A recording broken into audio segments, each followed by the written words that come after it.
इस जुमले का तर्जुमा यह है कि परवरदिगार मौत हक है, हिसाब हक है, जन्नत जहन्नम हक है, क़यामत आने वाली है, कुबूर से उठाया जाना हक है। और फिर हम सब ने कहा अल्लाहुम्मा फज़्लुका रजाई, परवरदिगार मेरी वाहिद उम्मीद तेरा फज़्ल करम है, परवरदिगार मेरा आसरा तेरी रहमत है। ला अमल अली इस्तहिक़्क़ु बिहिल जन्ना, मेरा कोई अमल ऐसा नहीं है कि मैं जन्नत का मुस्तहिक़ बन सकूं। वला ताअत अली इस्तौजिबु बिहिर रिज़वान, मेरे नामा अमाल में कोई अमल ऐसा नहीं कि जो तेरी रज़ा का सबब बन सके, सिवाय इसके कि मैंने तेरी तौहीद पर यकीन रखा है, तेरे अदल पर यकीन रखा है और मैं तेरे एहसान की उम्मीद लगाए बैठा हूँ और तेरे फजल की और तेरे नबी की शफाअत की।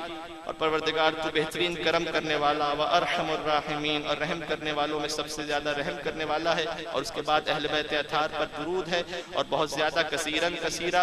और फिर हमने कहा कि अल्लाहुम्मा, आगे जाकर अल्लाहुम्मा या अरहमर राहिमीन, ऐ रहम करने वालों में सबसे ज्यादा रहम करने वाले, इन्नी औदअतुका यकीनी, मैं इस अपने यकीन को, इस अकीदे को तुझे बतौर अमानत सुपुर्द कर रहा हूँ। ये जो मैंने अभी बयान किया है, वह सबात दीनी, और मैं अपने दीन को तेरे सुपुर्द कर रहा हूँ। वह अंत खैर मुस्तौदईन, और तू अमानत का बेहतरीन ख्याल रखने वाला है। वक़द अमरतना बिहिफ्ज़िल वदाए, और तूने ही हुक्म किया है कि अमानत की हिफाजत किया करो। फरुद्दहु अलैया, तो परवरदिगार ये अमानत मुझे उस वक्त वापस लौटा देना, वक्त हुजूर मौती, जब मेरी मौत का वक्त हाजिर हो जाए तो ये सारे अकायद मुझे वापस मिल जाएं, मैं इन अकायद के साथ इस दुनिया से जा सकूं। व इंद मुसालअत मुनकिरिन व नकीर, और जब मुनकिर व नकीर सवालात के लिए आए तो ये अमानत मुझे वापस लौटा दे, रहम करने वालों में सबसे ज्यादा रहम करने वाले। ये दुआ का आखिरी हिस्सा था, हम सब मिलकर इसे साथ साथ पढ़ते हैं। अल्लाहुम्मा फज़लुका रजाई व करमुका व रहमतुका अमली ला अमल ली इस्तहिक़्क़ु बिहिल जन्ना वला ताअत ली इस्तौजिबु बिहिर रिज़वान इल्ला इन्नी अअतक़िदतु तौहीदका व अदलका